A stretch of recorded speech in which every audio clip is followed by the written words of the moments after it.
funny story of something that happened to me that made me realize our culture and how much our identity is placed in our things.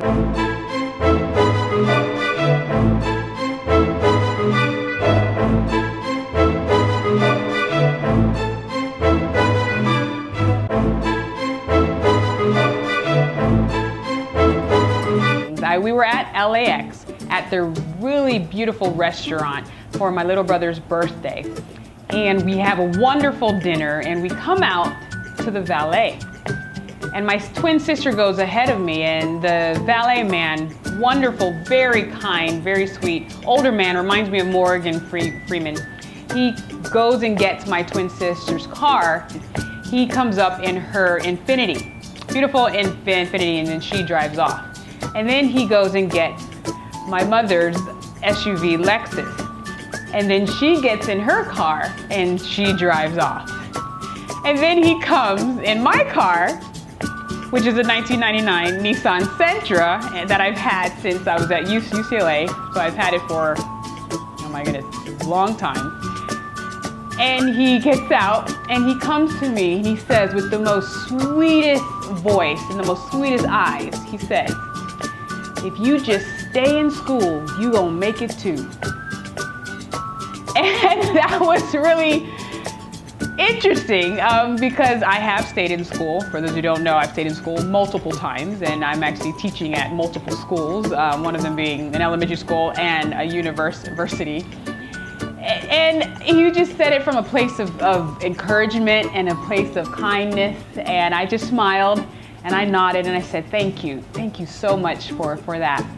And I got in my car and I called my mom and I was like, Mom, you'll never guess what he encouraged me with. And she started laughing and then she said, I told you need to get a new car.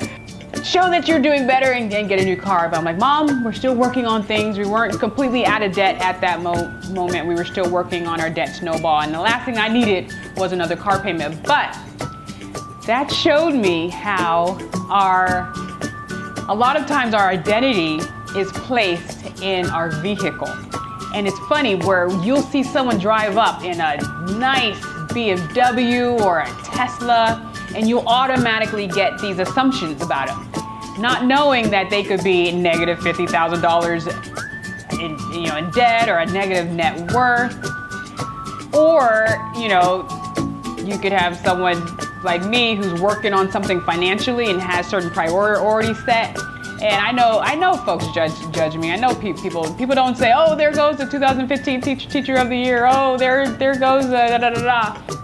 They probably think whatever that they think. And I've come to the point where I no longer care because I know what my goals are and I know what our goals are as a family, and we needed to get our debt done first and then save up cash for my Kia Optima. What in white tinted windows. I'm waiting for you. But anyway, that was just a story. So reminding you to be aware of making sure you have your goal set and making sure that you know what you're doing and that you're not owning something that's actually bringing you down financially because you're afraid of what other people think.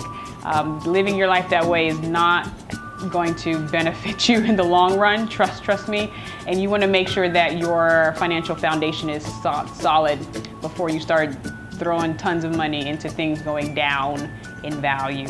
But I hope that helps. It's a funny story. I love it. I love sharing it. And I hope you have the tools so you can live your best life. Bye.